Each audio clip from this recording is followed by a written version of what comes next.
Hello, my name is Davadil Haq. Today I will explain about acculturation in English for specific purposes. After learning about concept, now we will begin to the research. Kirkos in 1999 reports on a research project she conducted as part of her work teaching English for academic purposes to students at an English medium university in Turkey. Academic purposes to students at an English medium university in Turkey. The students were on a one-year pre-university English language program.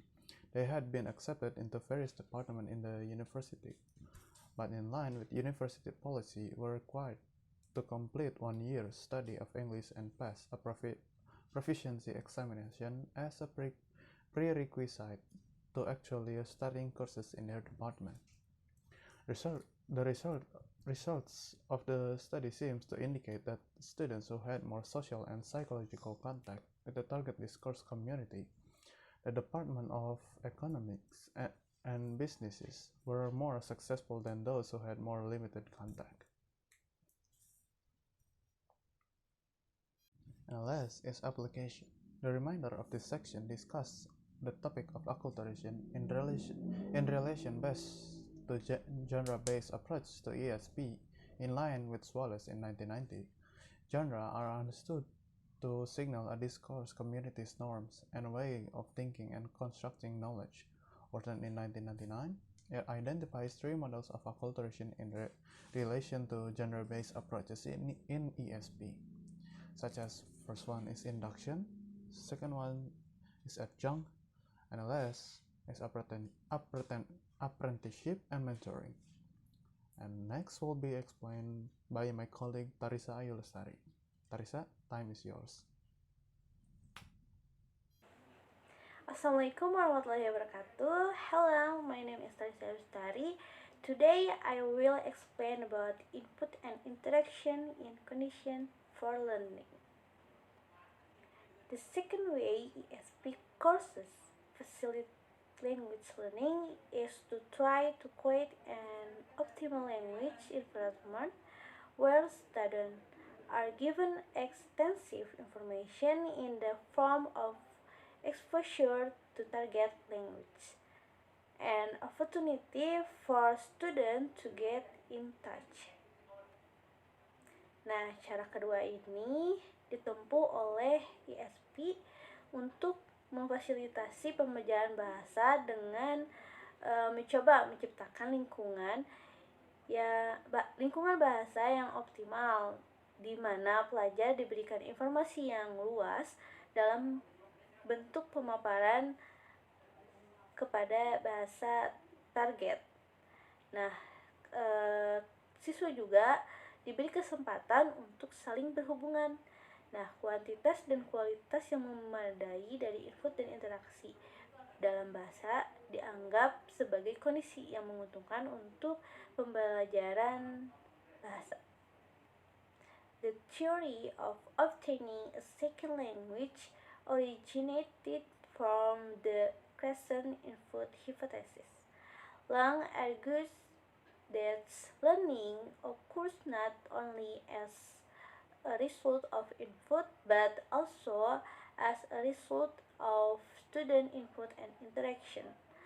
The long interaction hypothesis can be summarized as: first, a student can only learn what they want to learn. They have their own curriculum. Second is learning requires verbal input. Third, students discuss the understanding of input to make it easier to understand. Fourth, introductory information is more useful towards the discussion of meaning because it is aimed at the specific level of development of each individual student. Fifth, this way you can enter input data that suits each student needs. Teaching needs to improve the persistence of language features like shapes, routine, and patterns so that learners pay attention to them. This can be done through increased input or awareness raising activities. It has also been argued that the attention learners pay input in the language environment plays a role in tech. Nah, pengajaran ini perlu meningkatkan fitur bahasa seperti bentuk, rutinitas, dan pola. Nah, agar peserta didik bisa memperhatikannya. Nah, dapat dilakukan melalui peningkatan input atau kegiatan peningkatan kesadaran. Nah, hal ini juga bahwa perhatian peserta didik itu membayar input dalam lingkungan bahasa. Nah, siswa itu memainkan peran dalam sebuah asupan. Okay, next is research. The interaction hypothesis has led to attempts to identify the type of learning activities or tasks most likely to facilitate negotiation and broad sense. For example, a study by Pika, Young, and Doty showed that students who were allowed to ask questions but written text understood it better.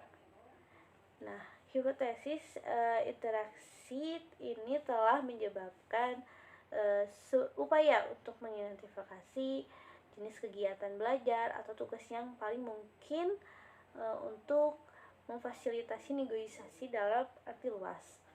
Nah, misalnya sebuah studi oleh Vika, Yang, dan Doty menunjukkan bahwa pelajar yang diizinkan untuk mengajukan pertanyaan tentang teks tertulis harus memahaminya dengan lebih baik.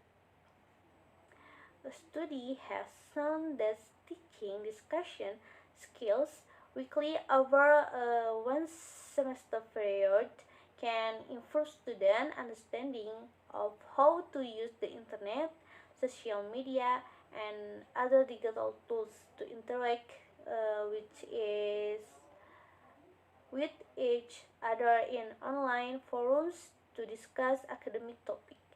The researchers suggest that long-term studies are needed to assess the effect of different teaching methods on student performance.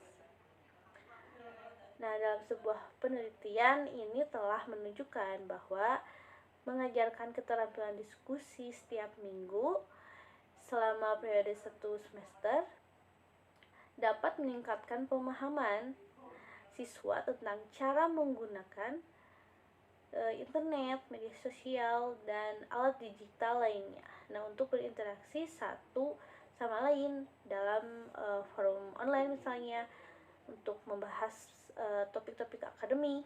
Nah, para peneliti juga menyarankan bahwa studi jangka panjang diperlukan untuk menilai efek dari metode pengajaran yang berbeda pada kinerja siswa. Okay, maybe enough for me. Next will be explained by my partner, Anja Prasetya. Anja, times is yours. Jadi di sini saya akan menjelaskan tentang application of input and interaction. Jadi pengaplikasian dalam metode input dan interaction ini, para siswa diharuskan untuk memperluas wawasannya dan juga terjun langsung ke dalam dunianya, seperti kalau bisa dikatakan sih terjun langsung ke dalam penelitian seperti itu. Jadi seperti seseorang ingin meneliti tentang nuklir, maka sebelum mereka terjun langsung, mereka harus mengetahui apa itu nuklir, bagaimana itu nuklir, dan juga sebagainya. Lalu setelahnya terjun langsunglah kita ataupun kita berinteraksi dengan kondisi di sekitar kita, seperti kita terjun langsung ke dalam misalkan ke pabrik nuklir ataupun pembuatan nuklir. Bagaimana sih pembuatan nuklir itu, lalu bagaimana sih nuklir itu bisa berfungsi, apa sih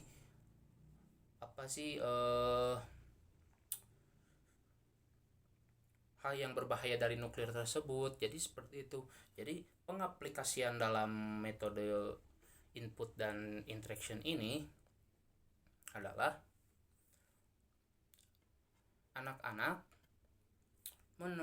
memperluas wawasannya untuk input. Jadi input itu untuk pemahaman dirinya, lalu interaction, berinteraksi ataupun terjun langsung ke dalam apa yang mereka mau dalam penambahan wawasan tersebut. Jadi seperti itu.